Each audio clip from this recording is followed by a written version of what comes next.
जब भी आप रात को आसमान की तरफ निहारते होगे, आपके मन में यह सवाल जरूर उठता होगा कि आखिर ब्रह्मांड में कितने तारे हैं।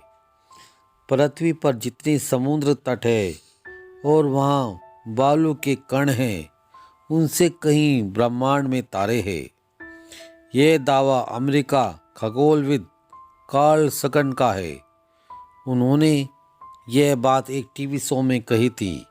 लेकिन क्या उनका दावा सही है? क्या ब्रह्मांड में तारों की गिनती की जा सकती है? कैम्ब्रिज यूनिवर्सिटी के खगोलविद प्रोफेसर गैरी गिलमोर हमारी आकाशगंगा में मौजूद तारों की गिनती कर रहे हैं। आकाशगंगा में पृथ्वी और सौरमंडल है। प्रोफेसर गैरी उस प्रोजेक्ट की अगुवाई कर रहे हैं जिसके तहत यूरोपीय अंतरिक्ष यान के जरिए हमारी आकाशगंगा में तारों की गिनती की जा रही है। आकाशगंगा में 20,000 करोड़ तारे हैं। उन्होंने बीबीसी में कहा, दूरी के हिसाब से हमारी टीम ने जो पहला डेटा जारी किया उसमें 2 अरब से कम तारे हैं।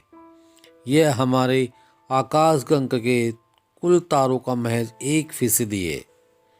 गिनती के इस मॉडल के हिसाब से आकाशगंगा में करीब 20,000 करोड़ तारे हो सकते हैं।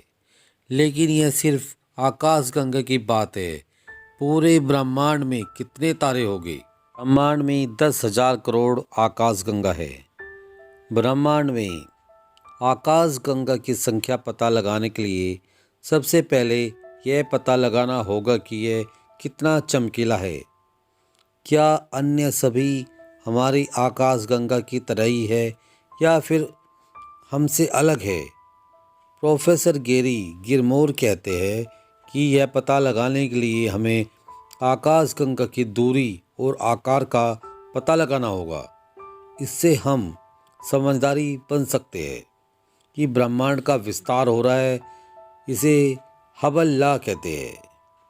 हबल लॉ की मदद से प्रोफेसर गैरी आकाशगंगा की चमक और हमसे उसकी दूरी के बारे में पता लगाने की कोशिश करते हैं।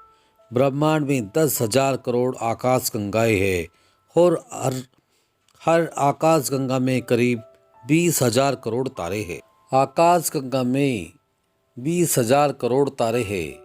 उन्होंने बीबीसी न्यूज़ में कहा, दूरी के हिसाब से हमारी टीम में जो पहला डाटा जारी किया गया है उसमें 2 अरब से कम तारे हैं। यह हमारे आकाशगंगा के कुल तारों का 1% है।